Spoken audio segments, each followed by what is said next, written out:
గోవిందాయ నమః. కృష్ణం వందే జగద్గురం. భగవద్గీత 4వ అధ్యాయము 8వ శ్లోకం.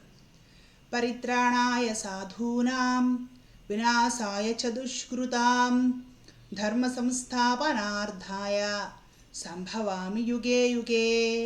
అర్జున, సత్పురుషులను పరిరక్షించుటకును దుష్టులను రూపుమాపుటకును ధర్మమును సుస్థిరమునర్చుటకును నేను ప్రతి యుగమునందును అవతరించుచూ ఉందును.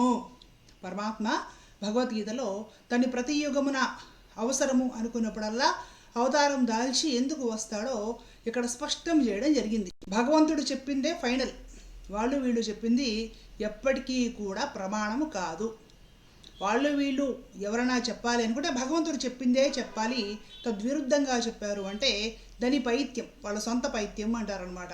కాళిదాసు కవిత్వం కొంత, నా పైత్యం కొంత అన్న తీరుగా తయారైంది ఇప్పటి వ్యవస్థ. కాబట్టే ప్రజల్లో రకరకాల సందేహాలు, ఒకళ్ళ ప్రవచనం ఒక విధంగా, ఇంకొకళ్ళ ప్రవచనం ఇంకొక విధంగా, రకరకాలుగా ఏది ఎటు తేల్చుకోవాలనే సందిగ్ధ స్థితిలో సాధారణమైన ప్రజలు.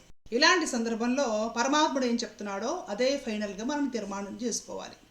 పరమాత్ముడు తానెందుకు భూమి మీదకు ప్రతి యుగమున వస్తాడు తానే చెప్తున్నాడు. ఇంతకుముందు శ్లోకము ఈ శ్లోకము కంటిన్యూషన్గా భూమి మీద ధర్మము బాగా దెబ్బతిన్నప్పుడు, అధర్మం బాగా పెరిగిపోయినప్పుడు, దుష్టులు దుర్మార్గము ఎక్కువైపోయినప్పుడు, ధర్మం వంచబడుతున్నప్పుడు, సత్పురుషులు సాధువులు సదాచారులు సద్గుణవంతులు బాధలు పడుతూ ఉన్నప్పుడు ఆ వ్యవస్థ సరిచేయడం కోసం నన్ను నేను సృజించుకొని భూమి మీదకు అవతారం దాల్చి వస్తాను అర్జున అని చెప్తున్నాడు పరమాత్మ.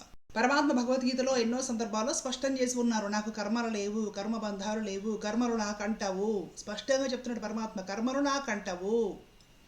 తాను వచ్చేది కర్మబంధాల కోసమో, రుణానుబంధాలు తీర్చుకోవడం కోసమో, పుణ్యపాపాలు అనుభవించడం కోసమో కాదు, లోక కళ్యాణార్థము, ధర్మాన్ని సుస్థిరం చేయడానికి, అధర్మాన్ని అణగదొక్కడం కోసము, సాధువుల్ని సత్పురుషుల్ని సదాచారవంతుల్ని రక్షించడానికి, దుష్టుల్ని దుర్మార్గుల్ని శిక్షించడానికి, వ్యవస్థను సరిచేయడం కోసం పరమాత్మ అవసరం అనుకున్నప్పుడల్లా ఈ భూమి మీదకు అవతారం తీసుకొని వస్తున్నాడు. క్లియర్గా ఆ విషయం పరమాత్ముడే చెప్తూ ఉన్నాడు. అయినా సరే కృష్ణుడు అంతటి వాడు తప్పించుకోలేకపోయాడు. రాముడు అంతటి వాడు కర్మ నుండి తప్పించుకోలేకపోయాడు. పూర్వజన్మలో రాముడు వాలిని చెట్టు వెనక నుండి కొట్టాడు కాబట్టి తర్వాత ద్వాపర యుగంలో కృష్ణుడిని జర అనే ఒక వ్యాధుడు కృష్ణుడిని చెట్టు మీద ఉన్నప్పుడు కొట్టాడు. ఆ వ్యాధుడి బాణం తగిలి కృష్ణుడు చనిపోయాడు. పూర్వజన్మలో రాముడు చేసిన పాపము తర్వాత జన్మలో కృష్ణుడిగా వచ్చినప్పుడు అనుభవించాడు. పూర్వజన్మలో ఒక చాకలవాడు సీతమ్మ వారి కాపురం కూలిపోవడానికి కారణమయ్యాడు. చాకలవాడి నిందలకు సీతమ్మ వారి అడవులకు వెళ్ళిపోయింది. ఆ చాకలవాడు తర్వాత జన్మలో మధురలో పుట్టాడు. కృష్ణుడు ఆ చాకలవాడిని చంపేశాడు. రామాయణానికి భాగవతంలో విషయాలకి ఏదైనా కొంచెము పోలిక, వెంట్రుక వాసి పోలిక కనపడితే చాలు దానికి దీనికి పూర్వజన్మ బంధాలు, కర్మలు, పాపాలు అంటగట్టి పురాణాలు ప్రవచనాల రూపంలో చెప్పడంలో మన వాళ్ళు సిద్ధహస్తులు, ప్రసిద్ధహస్తులు. ఎడొచ్చి ఇలాంటి ప్రవచనాలలో ఏం జరుగుతుందంటే భగవంతుడిని విలన్గా చిత్రీకరించడం జరుగుతుంది. భగవంతుడిని సాధారణమైన మానవుడిలా చిత్రీకరించడం జరుగుతుంది. కర్మలు ఏవి నన్ను తాకవు, నేను వచ్చేది లోక కళ్యాణార్థం మాత్రమే, అది కూడా నన్ను నేనే సృజించుకొని లోక కళ్యాణార్థము ఈ భూమి మీద ధర్మాన్ని సుస్థిరం చేయడం కోసం, అధర్మాన్ని అంతం చేయడం కోసము నన్ను నేనే సృజించుకొని వస్తాను అర్జున అని ఇక్కడ గొంతెత్తి పరమాత్ముడు భగవద్గీతలో ఎన్నో చోట్ల చెబుతూ ఉన్నా సరే భగవంతుడు కూడా కర్మను తప్పించుకోలేకపోయాడు. భగవంతుడు పుట్టాడు, భగవంతుడు చనిపోయాడు, ఆత్మహత్య చేసుకున్నాడు, అనాథ శవంలో అడవుల్లో పడున్నాడు, అలా అయింది ఇలా అయింది అని ఇష్టం వచ్చినట్లు చెప్పడం వల్ల ఇతర మతస్థులు కూడా వాళ్ళ కంటెంట్ చెప్పుకుంటున్నారు. కృష్ణుడే మనిషి, రాముడు కూడా మనిషి, చనిపోయారు, పుట్టారు, భగవంతుడికి చావు పుట్టుకలు ఉంటాయా?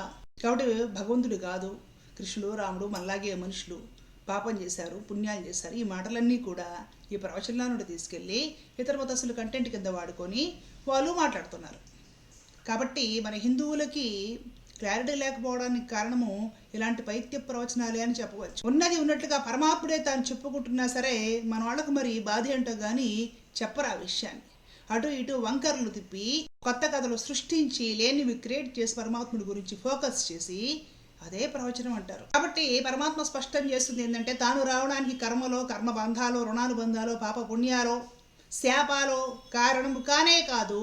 దూర్వాసుడు శాపం పెట్టాడు అంబరీష మహారాజుకి. ఆ శాప కారణంగా పరమాత్మ 10 జన్మలు ఎత్తవలసి వచ్చింది, అవే దశావతారాలు అని సెలవిచ్చిన మహానుభావులు కూడా ఉన్నారు ఈ పవిత్ర భారతావనిలో. శాపాల వల్లనో, పాపాల వల్లనో, పుణ్యాల వల్లనో, కర్మల వల్లనో పరమాత్ముడు రావడం లేదనేది గుర్తుపెట్టుకోవాలి.